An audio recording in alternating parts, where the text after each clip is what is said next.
ಏರ್ಪೋರ್ಟಲ್ಲೇ ನೆನ್ನೆ ಹೇಳಿದ್ದೀನಿ, ಯಾವುದೇ ರೀತಿಯಲ್ಲಿ ಅಲಯನ್ಸಿಗೆ ಸಂಬಂಧಪಟ್ಟಾಗೆ ಸಮಸ್ಯೆ ಇಲ್ಲ, ಸೀಟ್ ಶೇರಿಂಗ್ನಲ್ಲೂ ಸಮಸ್ಯೆ ಇಲ್ಲ.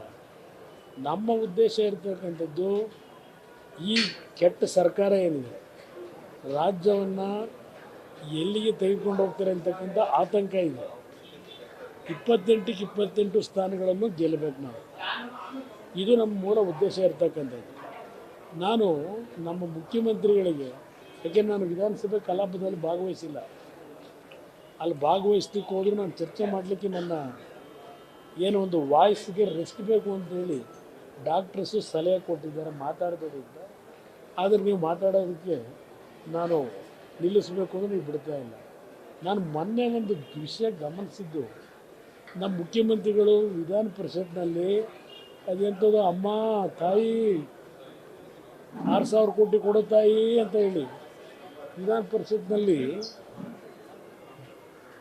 ಬೇಡ್ತಾ ಇದ್ದಂಥ ಒಂದು ವಿಷಯವನ್ನು ಪ್ರಸ್ತಾಪ ಮಾಡಿದ್ದರು. ನನಗೆ ನಿಜಕ್ಕೂ ನಮ್ಮ ರಾಜ್ಯದ ಗೌರವವನ್ನು ಎಲ್ಲಿಗೆ ತೆಗೆದುಕೊಂಡು ಹೋಗ್ತಾ ಇದ್ದಾರೆ.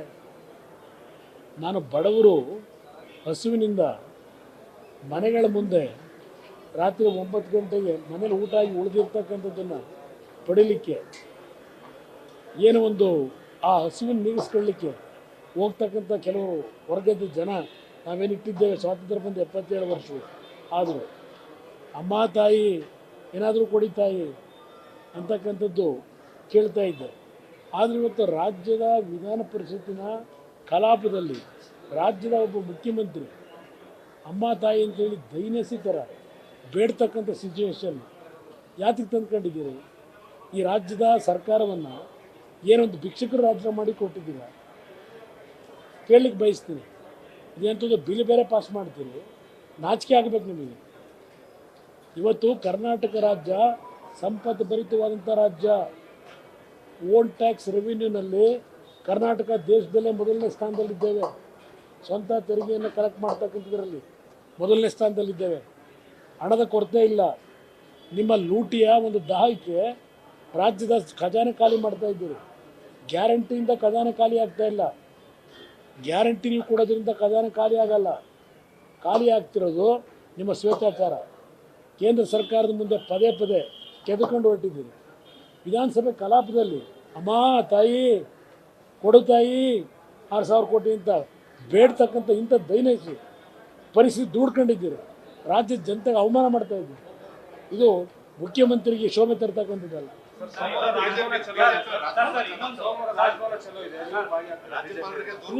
ನ್ಯಾಚುರಲಿ ಎರಡೂ ಪಕ್ಷಗಳು ನಾವು ಏನೇ ತೀರ್ಮಾನ ಮಾಡಿದ್ರು ಒಟ್ಟಿಗೆ ತೀರ್ಮಾನ ಮಾಡ್ತೀವಿ. ಕಾರಣ ರಾಜ್ಯದಲ್ಲಿ ಅವರು ಸಲ್ಲಿಸಿರ್ತಕ್ಕಂಥ ಸೇವೆಯ ಬಗ್ಗೆ ವೈದ್ಯಕೀಯ ಇಲಾಖೆಯಲ್ಲಿ ಎಲ್ಲರಲ್ಲೂ ಅವ್ರ ಬಗ್ಗೆ ಒಂದು ಒಳ್ಳೆಯ ಭಾವನೆ ಇದೆ. ಆ ಭಾವನೆಯಿಂದ ಕೆಲವರು ಅವರನ್ನು ರಾಜಕೀಯಕ್ಕೆ ತರಬೇಕು ಅಂತಕ್ಕಂಥದ್ದು ಒಂದು ಅವರ ಭಾವನೆಗಳನ್ನು ಏನು ವ್ಯಕ್ತಪಡಿಸ್ತಾರೆ. ಅವರು ಹೇಳಿದ್ದಾರೆ ನಾನಿನ್ನೂ ತೀರ್ಮಾನ ಮಾಡಿಲ್ಲ ಅಂತ. ಸಮಯ ಬಂದಾಗ ನೋಡೋಣ ಏನು ತೀರ್ಮಾನ ಮಾಡೋದು. ಎಲ್ಲರೂ ಆಸೆಯಿಂದಲೇ ಒಂದು ಗುರಿ ಇಟ್ಕೊಂಡು ಹೊರಡ್ತೀವಿ. ಆ ಆಸೆ ಆಗುತ್ತೋ ಇಲ್ಲವೋ ಅಂತಕ್ಕಂಥದ್ದನ್ನು 27ನೇ ತಾರೀಕು ಸಾಯಂಕಾಲ ಬರ್ತೀವಿ, ನೋಡೋಣ. ನ್ಯೂಸ್ ಫಸ್ಟ್ ನಿರ್ಭೀತಿಯಿಂದ ನಿಮ್ಮ ಪರವಾಗಿ.